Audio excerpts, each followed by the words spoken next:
Shalom Bapak Ibu, kembali lagi bersama dengan saya Petrus Manusia.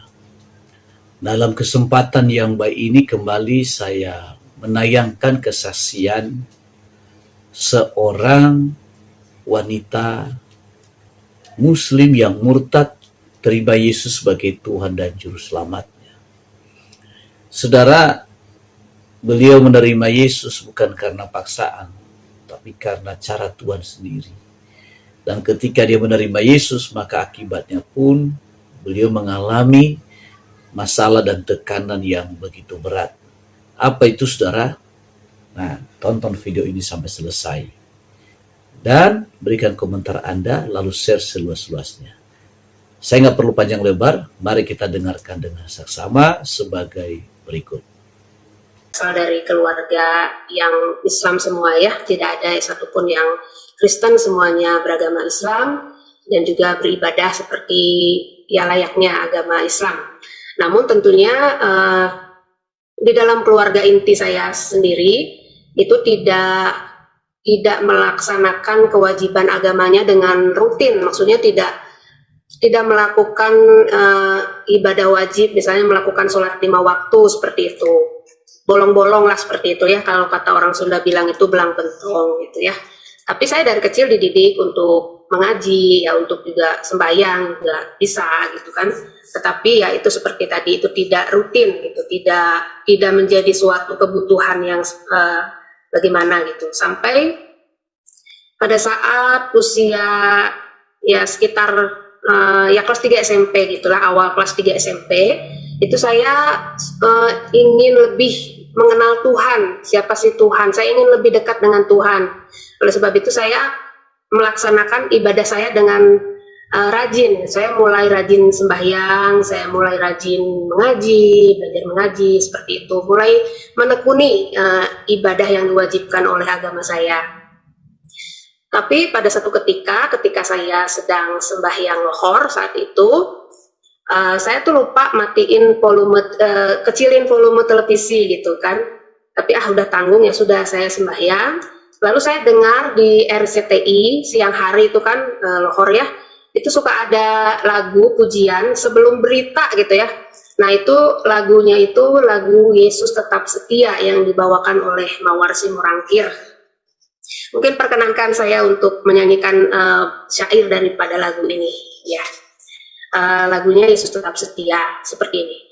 Di saat engkau susah, Yesus hibur selalu. Di saat engkau lemah, Dia kuatkan. Yesus selalu menolongmu dalam kesusahanmu. Yesus kan selalu setia sampai selama-lamanya.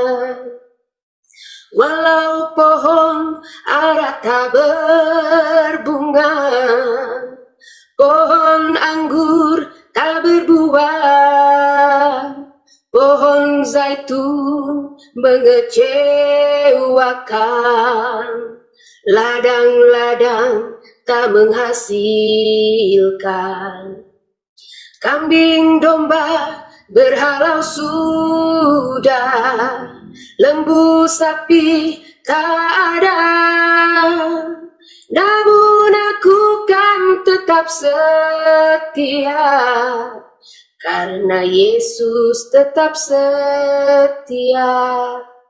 Ya, seperti itu lagu yang saya dengar. Pesan lagu tersebut sangat menyentuh hati saya, itu ya, bahwa ada seorang yang bernama Yesus yang dengan setia akan menghibur kita, akan menguatkan kita. Ya, karena latar belakang saya juga dari kecil itu saya tidak hidup di dalam satu keluarga yang utuh, ya, karena saya dari kecil tinggal sama nenek dan orang tua saya tinggal di Jakarta, saya di Bandung. Saya juga dari bayi tidak mengenal siapa ayah saya. Jadi tepatnya saya adalah fatherless gitu ya, fatherless daughter. Jadi saya tidak mengenal siapa ayah saya.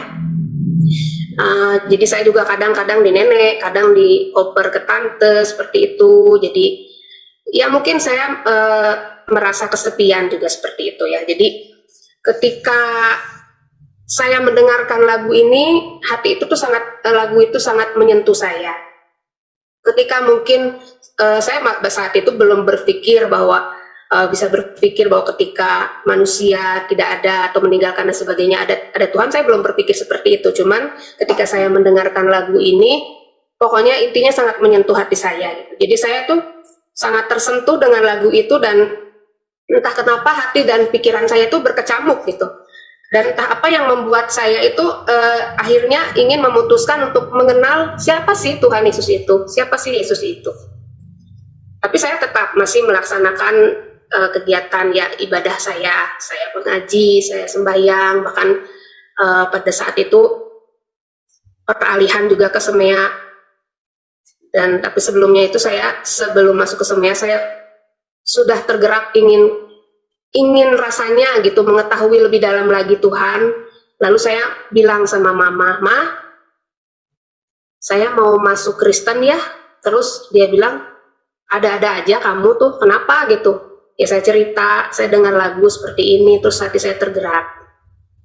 Ya karena latar belakang saya bilang tadi, keluarga inti saya itu tidak fanatik. Waktu itu saya sudah tinggal sama mama karena SMP. Jadi mama cuma bilang, jadi dalam pandangan mama itu ya semua agama sama lah, asalkan kalau memang kamu mau sungguh-sungguh ya kamu benar gitu, harus jadi orang benar, harus jadi orang baik seperti itu. Ya akhirnya saya tanpa ada yang mengajak ke gereja, tanpa saya diperkenalkan dengan Tuhan Yesus, hanya melalui lagu, Roh Kudus bekerja melalui lagu itu, menyentuh hati saya, menarik saya untuk lebih ingin kenal dengan Tuhan. Akhirnya saya mencari siapa sih yang kira-kira yang bisa mengantar saya untuk ke gereja. Kebetulan saat itu tante saya itu menikah dengan orang Katolik ya, dengan orang yang beragama Katolik, orang Manado. Namun ya bisa dibilang Kristen KTP seperti itu ya. Tidak juga, kalaupun kita ke sana juga tidak banyak berbicara mengenai kekristenan. Bahkan dia juga ke gerejanya juga bisa dibilang setahun sekali, kalau hanya Natal saja seperti itu. Cuman dia bilang nanti saya suruh adik saya untuk antar kamu ke gereja. Jadi pertama kali saya menginjakkan kaki di gereja itu adalah di gereja Katolik. Ya lalu saya merasa damai ya, datang ke gereja itu merasa damai, walaupun saya belum mengerti apa-apa gitu ya. Namun karena akhirnya peralihan saya ke Semea, di Semea itu kan banyak teman-teman gitu. Saya juga ikut persekutuan gitu ya, ada ibadah memang bukan sekolah Kristen tapi yayasan Katolik seperti itu, tapi di dalamnya sendiri banyak yang Protestan. Jadi saya ikutlah sama teman ke gereja GKP saat itu ya. Ya intinya ketika saya masuk ke gereja itu saya merasa sukacita ya, merasa ada damai sejahtera. Saya ingin lebih kenal Yesus. Akhirnya saya memutuskan untuk ikut katekisasi, saya ikut PA dan sebagainya, belajar melayani. Akhirnya tahun 1994 ya saya itu dibaptis Sidi ya di sana. Ya akhirnya melayani dan sebagainya. Nah namun saat itu akhirnya ayah tiri saya itu tahu kalau saya itu suka ke gereja kayak gitu. Lalu dia tanya saya, "Kamu tuh sekarang sudah ke gereja?" Saya bilang, "Iya Pak." Nah, lalu dia bilang, "Nggak boleh," katanya, itu namanya kafir ya, murtad gitu. Jadi kalau orang kafir itu ya nggak boleh tinggal sama-sama di sini, nanti rezeki itu susah masuk menurut pandangan dia itu seperti itu. Jadi terserah kamu mau masuk Islam lagi dan tetap tinggal di sini, atau kalau mau ke Kristen ya silahkan keluar dari rumah ini. Saat itu saya tidak ada rasa ketakutan, tidak ada gentar dan sebagainya. Saya sukacita gitu. Saya merasa sukacita. Walaupun saat itu memang saya belum banyak juga mengerti ya. Tapi di situ saya mengatakan, "Pak, maaf, ya saya bersyukur, berterima kasih selama ini sudah tinggal di sini dengan Bapak, dengan Mama. Tapi maaf, saya tetap pada pendirian saya bahwa saya ingin tetap dengan keyakinan saya saat ini ya, yang saya tahu waktu itu bahwa Tuhan adalah jalan keselamatan ya. Akulah jalan kebenaran dan hidup," kata Tuhan. mungkin itu juga ketika saya sembahyang kan saya juga berdoa, ihdinas sirotol mustaqim, tunjukkanlah saya jalan yang benar, jalan yang lurus. Lalu Tuhan menjawab, akulah jalan dan kebenaran dan hidup. Saya percaya bahwa Kristuslah jalan keselamatan saya gitu ya.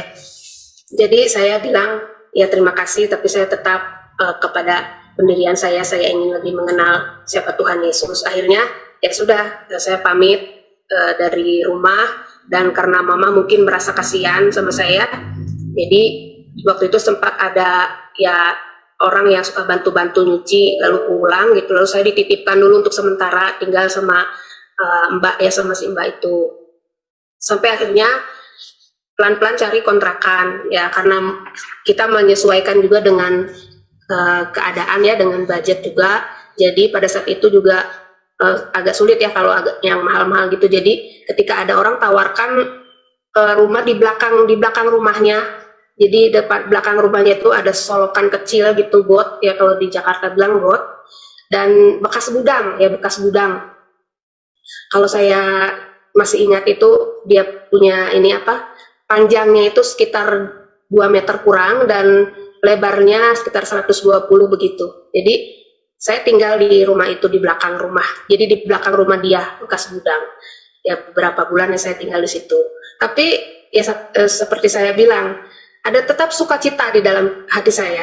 Saya tidak merasa takut, saya tidak merasa gentar, saya justru semakin rindu ya untuk terus bersekutu dengan Tuhan. Saya memuji Tuhan, ada sukacita yang luar biasa ketika itu.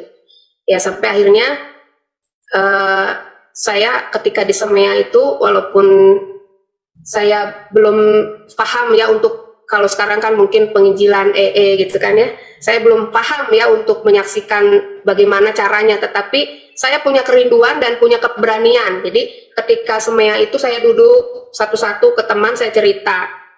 Saya tidak malu mengatakan bahwa saya murtad gitu ya, menurut ajaran agama Islam kan ketika kita beralih kepercayaan itu disebutnya murtad gitu. Tapi saya tidak malu, saya mengatakan bahwa saya dari Islam, saya masuk Kristen. Dan yang teman-teman SMP yang akhirnya juga ada yang satu sekolah dengan saya juga tahu ya kalau saya awalnya Islam. Bahkan waktu SMP itu kelas 3 saya sempat ikut juga lomba mengaji dan bisa masuk final juga, semifinal ya, masuk final juga.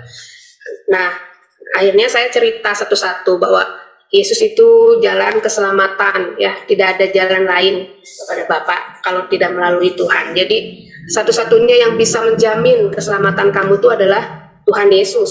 Ya saya saat itu tidak peduli mereka mau percaya atau tidak, yang penting saya sudah mau menyampaikan bahwa Kristuslah jalan keselamatan. Kalau kita manusia berdosa dengan amal perbuatan kita, harus beramal, berbuat baik. Saya bilang mau sebaik apa kita melakukan, soalnya kita itu manusia kan penuh dengan dosa, penuh dengan kesalahan. Tapi hanya dengan darah Tuhan Yesus kita disucikan. Saat itu saya hanya tahu seperti itu. Ya akhirnya ya waktu berlalu, saya sudah lulus Semea, saya bekerja. Nah kemudian karena waktu itu tante saya bilang sudah tinggal sama mereka aja, jadi ketika lulus Semea dan bekerja itu saya posisinya ada tinggal di rumah dengan tante. Dan ketika mereka pindah ke Bandung, akhirnya saya juga ikut lagi pindah ke Bandung. Nah di sana kebetulan gereja GKP itu rada jauh posisinya, jadi ya saya masih tetap pergi ke gereja. Cuman ketika waktu itu ketemu dengan saudara dan dia tuh ada temennya ke gerejanya di GBIS, lalu dia tawarkan, yuk ikut yuk sama kami gitu ke gereja mereka, ke gereja GBIS. Ya lalu kemudian saya ikutlah ya, ayo deh kita ikut gitu. Karena kebetulan waktu di Jakarta juga saya sempat gitu ya, ya maksudnya dalam pencarian gitu kan. Selain di gereja GKP, ada teman juga yang ngajakin ke gereja karismatik, ada teman juga yang ngajakin ke gereja Advent seperti itu ya.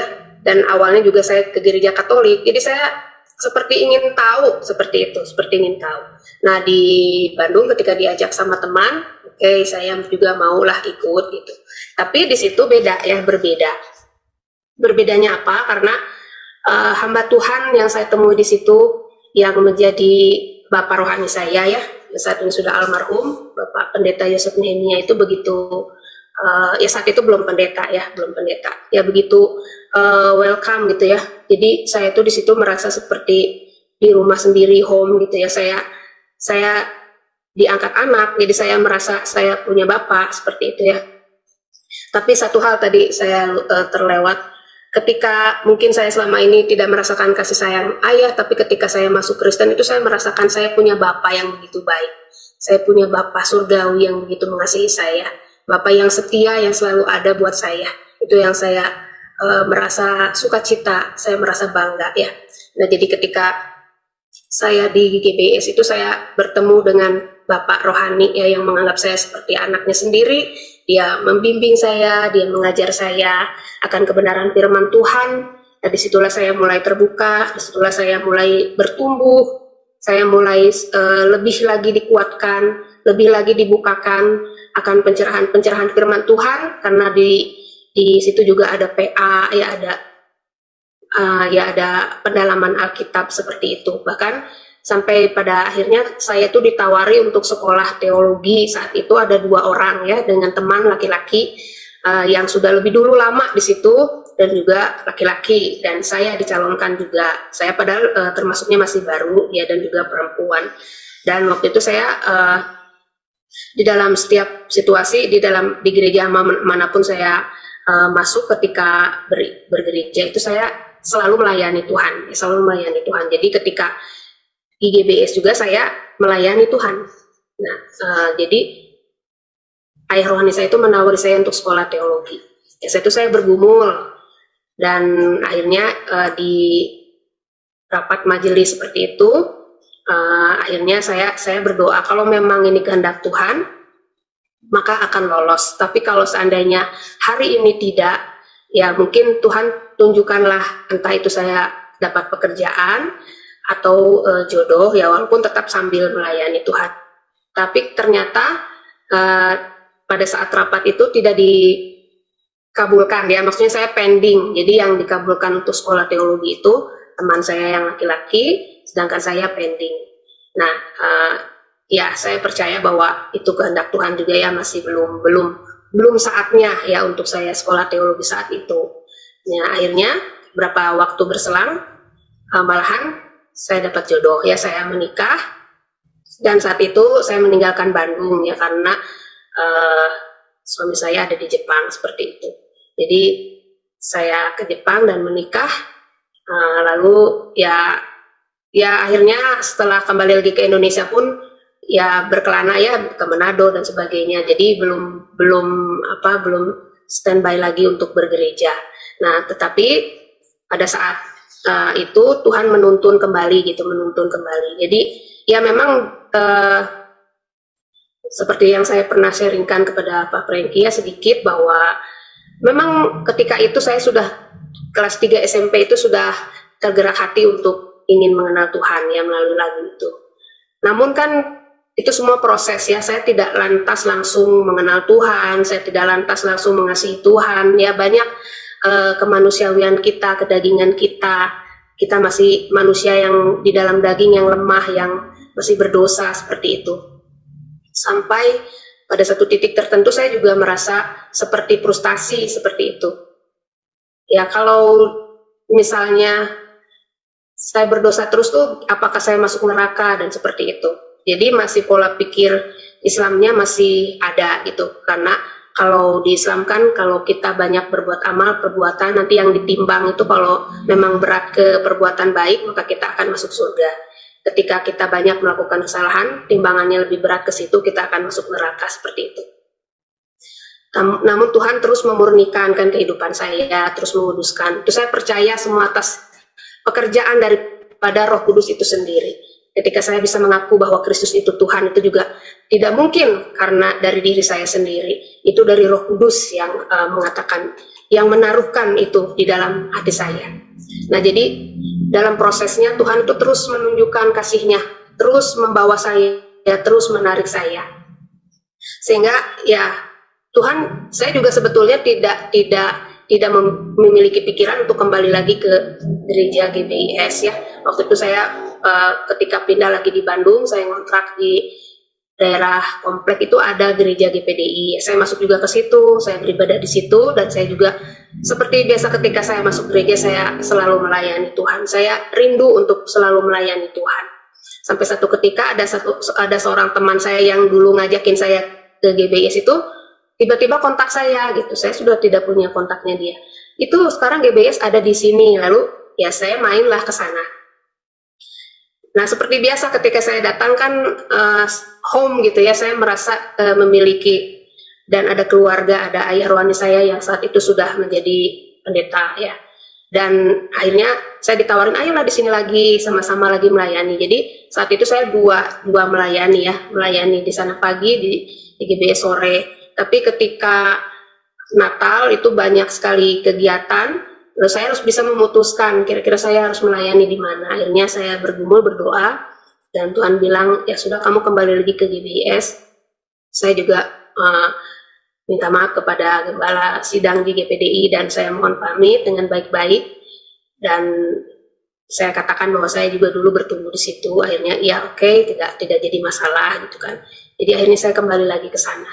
Nah, ketika ya kurang lebih 1 tahun kurang saya di situ, Bapak Gembala mengingatkan lagi kepada saya, ayo saya tagih janji kamu yang bukan janji sebetulnya ya. Saya mengingatkan kembali apa yang saya tawarkan kepada kamu dahulu. Kalau kamu, saya tawari sekolah teologi. Saat itu saya bergumul ya, karena saya sudah bersuami, saya sudah memiliki 2 anak. Nah, bagaimana gitu ya nanti, apakah saya sanggup? Waktu itu juga suami saya juga ketika pulang dari Jepang juga kebanyakan nganggur gitu ya, jadi bagaimana gitu. Saya yang mencari ya jualan kue lah, apa kita berdua lah sama-sama lah bagaimana keluar dari ya ekonomi seperti itu. Jadi saya berpikir bagaimana kalau saya kuliah. Ya dengan kemurahan Tuhan akhirnya suami saya juga dapat pekerjaan, diberikan pekerjaan ya di proyek oleh Bapak Gembala. Lalu saya mengambil keputusan oke, saya kuliah. Jadi akhirnya tahun 2011 saya memutuskan untuk kuliah teologi. Dari situ saya semakin banyak lagi diperlengkapi oleh Tuhan. Begitu luar biasanya cara Tuhan ya untuk memperlengkapi saya, karena kasih Tuhan yang begitu besar kepada saya. Lalu disitulah saya mulai bertumbuh. Saya mulai menyadari ya kebenaran firman Tuhan, bahwa iman kepercayaan kita kepada Tuhan itu adalah karunia Allah ya. Sebab karena kasih karunia kamu diselamatkan oleh iman, itu bukan hasil usahamu, tetapi pemberian Allah ya. Bukan hasil pekerjaanmu, jadi tidak ada orang yang boleh menyombongkan diri ketika kita percaya kepada Tuhan. Itu karena kasih karunia-Nya semata. Dan ketika Tuhan itu sudah memberikan kasih karunia-Nya kepada kita, maka keselamatan itu menjadi milik jaminan kita. Ya bukan karena kita melakukan semua hal perbuatan baik, tidak. Tetapi luar biasanya Tuhan, ketika kita sudah diselamatkan, tidak lantas membuat kita, sudah enak-enak saja berbuat dosa, tidak seperti itu. Kalau seperti itu sama aja, kita bukan orang yang diselamatkan. Saya diajar bahwa, dan saya juga merasakan sendiri dalam kehidupan saya, proses pengudusan itu terus terjadi, proses pertobatan itu terus terjadi, perubahan itu terus terjadi, ya, semakin diberikan kesabaran dan sebagainya. Ya semakin lebih hari itu semakin ingin lebih mengenal Tuhan, lebih ingin mengasihi Tuhan. Padahal saya tahu bahwa saya diselamatkan itu oleh karena anugerah Tuhan saja, bukan karena usaha saya. Namun kita bisa menguji diri kita ketika memang kita sudah diselamatkan, ada Roh Kudus di dalam hidup kita, kita bisa menguji diri kita, apakah kita semakin hari semakin rindu ingin mengenal Tuhan, ingin mengasihi Tuhan, dan hidup berkenan kepada Tuhan.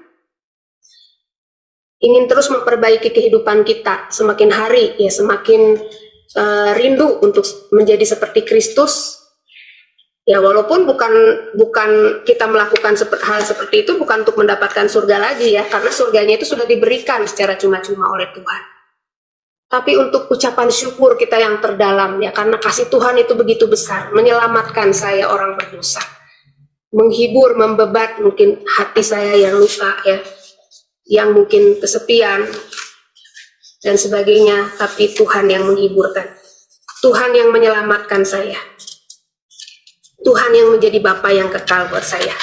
Jadi ketika kita menyadari hal itu, Roh Kudus yang terus mengingatkan kita untuk bersyukur kepada Tuhan atas kasih-Nya yang begitu besar.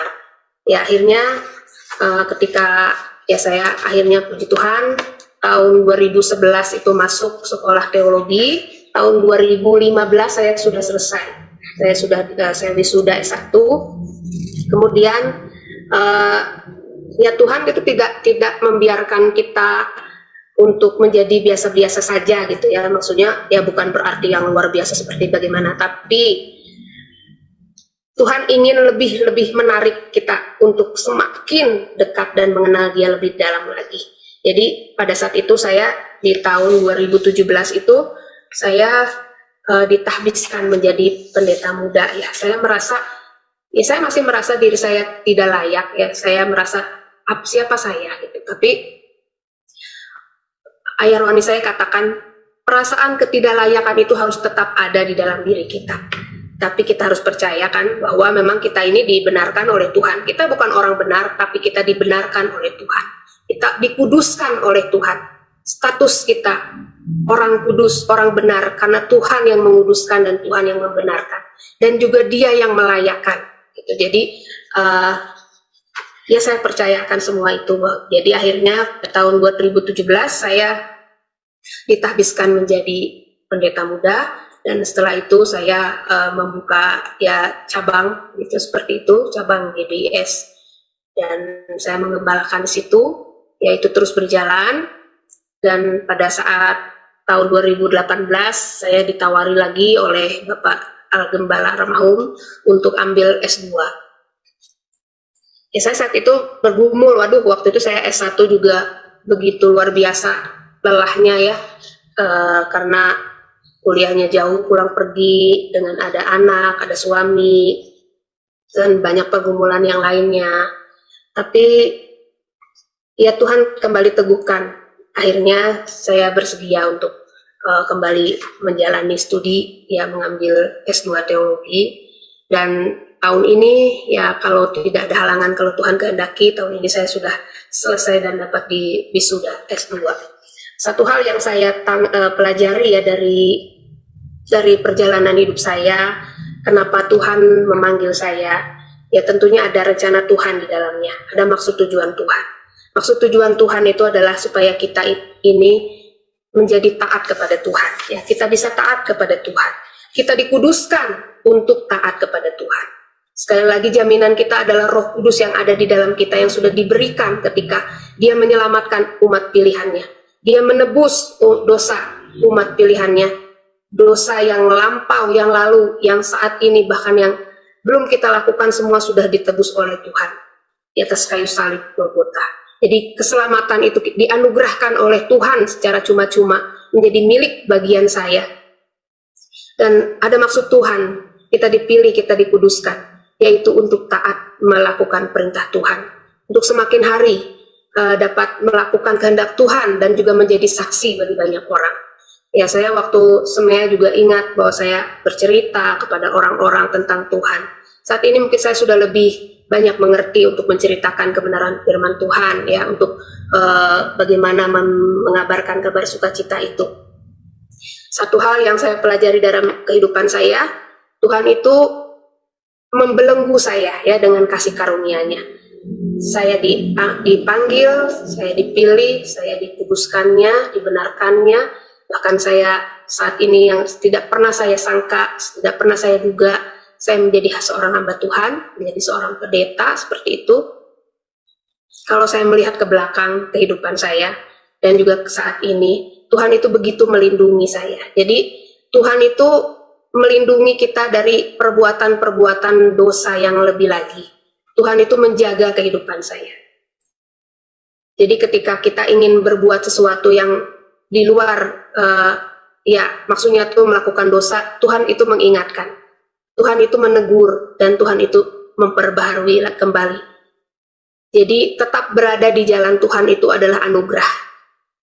Buat saya secara pribadi, tetap berada di jalan Tuhan itu merupakan anugerah yang luar biasa. Walaupun mungkin di dalam perjalanan kehidupan itu tidak selalu mudah ya. Di dalam pengiringan akan Tuhan, di dalam prosesnya juga tidak selalu mudah. Tetapi ada hal-hal yang indah yang Tuhan ajarkan. Ada hal-hal yang luar biasa yang Tuhan tanamkan. Sehingga saya selalu percaya bahwa Tuhan itu baik di dalam setiap hal. Waktu itu ada lagu Bapa Engkau Sungguh Baik, itu merupakan lagu favorit saya ya, lagu favorit saya. Apapun yang terjadi, Tuhan itu baik, Bapa itu baik. Jadi tadi yang saya bilang itu Tuhan itu membelenggu kita dengan kasih karunia-Nya. Saya yang merasakan Tuhan membelenggu saya dengan kasih karunia-Nya, menjagai saya ya dari melakukan hal-hal yang tidak berkenan kepada Tuhan. Disitulah saya yakin ya. Mungkin awalnya saya juga merasa putus asa. Apakah betul saya orang yang dikasihi Tuhan? Apakah betul saya orang yang dipilih Tuhan? Apa hanya karena pengen ikut-ikutan aja jadi Kristen? Tapi peneguhan demi peneguhan dari Tuhan itu luar biasa. Jadi ketika Tuhan sudah memanggil kita, Dia itu Allah yang setia ya. Dia Allah yang setia, walaupun kita tidak setia, namun Dia tetap setia. Sampai akhirnya kita mau berkomitmen, seperti lagu yang awal saya dengar. Aku akan tetap setia. Karena apa? Karena Yesus itu tetap setia ya. Saya mungkin saat itu tidak mengerti apa sih maksud lagu itu gitu ya. Oh, tiba-tiba saya jatuh cinta kepada lagu itu. Padahal lagu itu mengatakan walau pohon ara tidak berbunga, ya pohon anggur tidak berbuah, pohon zaitun mengecewakan, ladang-ladang tidak menghasilkan, itu semua kegagalan dunia. Itu semua kegagalan dunia. Itu saya tahu sekarang itu ya, bahwa ketika itu bahwa setelah saya lebih dalam lagi mempelajari firman, saya tahu itu bahwa itu di Habakuk ya, itu ada di Habakuk pasal 3 ya ayat 17 sampai dengan 19. Saat itu hal-hal yang krusial, hal-hal yang memang seharusnya ada, hal-hal yang dibutuhkan saat itu tapi tidak ada. Tetapi kita akan tetap setia. Ketika saat ini saya menyadari dengan berbagai hal yang terjadi, dengan keadaan, kondisi, dan sebagainya, saya diingatkan kembali, apapun yang terjadi, kamu harus tetap setia, karena Tuhan itu setia. Jadi semua hal itu membawa kita kepada hal-hal rohani. Jadi jaminan kita untuk mengikut Kristus itu sudah pasti ya, kehidupan yang kekal. Dan kita di sini hanya sementara ya, di dunia ini kita hanya sementara. Rumah kita yang kekal adalah di surga ya, bersama-sama dengan Bapa. Dan ketika di kehidupan ini, apapun yang Tuhan izinkan terjadi, saya selalu berkata Tuhan itu baik. Bahkan lagu Bapa Engkau Sungguh Baik itu merupakan lagu favorit saya. Jadi ketika ada lagu-lagu yang mengatakan Bapa baik, Bapa ajaib, itu saya sangat senang sekali kepada lagu itu. Ya, mungkin itu kesaksian saya yang bisa saya bagikan.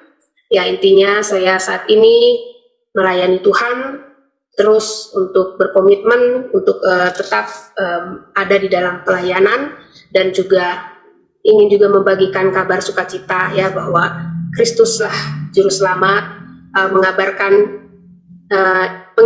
mengadakan penginjilan ya kepada siapapun yang saya temui.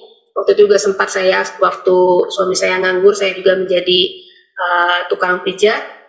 Ketika saya selalu pijat itu, orang tuh bertanya, kamu orang Sunda? Iya, saya orang Sunda, karena saya mama kan Sunda.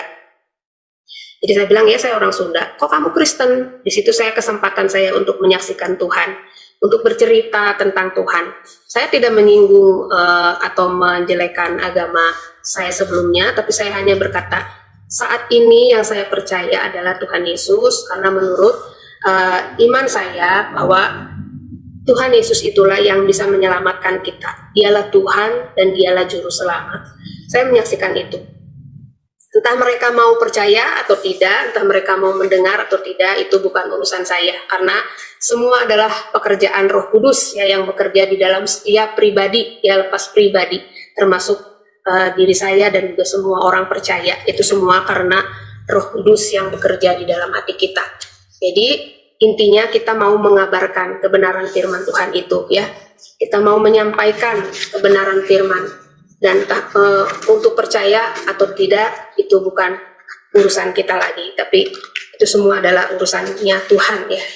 Jadi saya tidak malu untuk mengakui Tuhan Yesus di depan manusia ya, karena Tuhan sendiri katakan, setiap orang yang mengakui aku di depan manusia, aku juga akan mengakui dia di depan Bapa.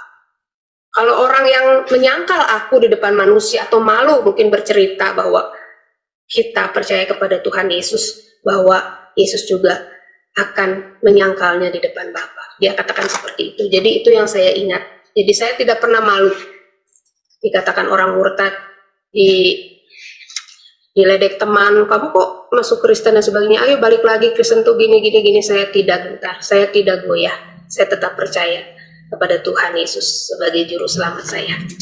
Dan saya juga tidak mau dirayu-rayu ya. Mungkin waktu itu juga sempat ada paman gitu yang bilang ketika saya sudah lulus SMEA itu, kamu mau kuliah, kebetulan dia lagi ada rezeki gitu, ayo saya kuliahin tapi kamu balik lagi ya ke Islam lagi, seperti itu. Sayang katanya, suara kamu bagus, kamu bisa ngaji dan sebagainya, daripada di Kristen murtad dan sebagainya, kafir dan sebagainya. Tapi saya tidak tergoyahkan, saya tetap beriman kepada Tuhan Yesus Kristus sebagai, bukan cuma sebagai juru selamat. Kalau sebagai juru selamat saja ya kita hanya percaya saya akan selamat, tetapi kehidupan kita tidak berubah. Tetapi Yesus sebagai juru selamat dan juga sebagai Tuhan, jadi kita menjadikan dia Tuhan yang berdaulat di dalam kehidupan kita, yang kita mengabdi kepada dia sebagai Tuhan, dan kita menyembah dia dengan sepenuh hati, dengan segenap jiwa kita, beribadah sungguh-sungguh kepada Tuhan sebagai ucapan syukur karena dia sudah memberikan kehidupan kekal itu bagi kita, yang tiada satupun orang bisa mendapatkannya ya, kecuali orang yang percaya kepada Tuhan akan memperoleh kehidupan yang kekal. Karena begitu besar kasih Allah akan dunia ini, sehingga ia mengaruniakan anaknya yang kekal, supaya setiap orang yang percaya kepadanya tidak binasa, melainkan beroleh hidup yang kekal. Percaya kepada Tuhan Yesus tidak binasa, melainkan beroleh hidup yang kekal. Nah saudara, tadi kita telah mendengarkan bagaimana beliau bersaksi dan bagaimana beliau juga melalui proses yang begitu pahit. Karena dia menerima Yesus sebagai Tuhan dan Juru Selamatnya, maka konsekuensinya dia harus menerima kenyataan yang pahit. Dia diusir oleh ayahnya dari rumah karena menurut pendapat ayahnya, rezeki tidak datang ke rumah karena ada orang kafir. Nah, orang lupa apa arti kafir itu. Kafir itu sebetulnya sangat sederhana, bukan agamanya apa. Kafir itu adalah orang yang beragama, tapi tidak hidup sebagaimana ajaran agama. Itu kata kafir sebetulnya. Menutup hati terhadap kebenaran. Yang kedua, orang yang mengerti agama, tapi tindakannya, kelakuannya tidak mencerminkan sebagai orang yang beragama. Nah, itu sebetulnya kafir, tapi baiklah. Yang perlu saya sampaikan kepada kita semua, mengikut Yesus itu memang tidak pernah dijamin bahwa kalau kita ikut Yesus, semuanya serba beres. Tapi Tuhan suka ajarkan kita, barang siapa yang mengikut Yesus seumur hidupnya, dia harus memikul salib. Dan salib yang dihadapi itu ya kadang-kadang tekanan yang terjadi dalam keluarga. Karena sulit menerima kenyataan yang ya istilahnya ya beda keyakinan, beda keimanan. Tapi kalau ada dari agama lain pindah ke agamanya, dia sangat bahagia. Nah, itulah manusia pada umumnya. Ya. Tapi saudara, apapun alasannya, semuanya Tuhan izinkan itu supaya kita ini beriman bukan hanya asal-asalan, tapi ada ujian-ujian yang harus kita lalui. Nah, demikianlah tayangan saya kali ini. Sampai ketemu di tayangan saya selanjutnya. Tuhan berkati. Shalom.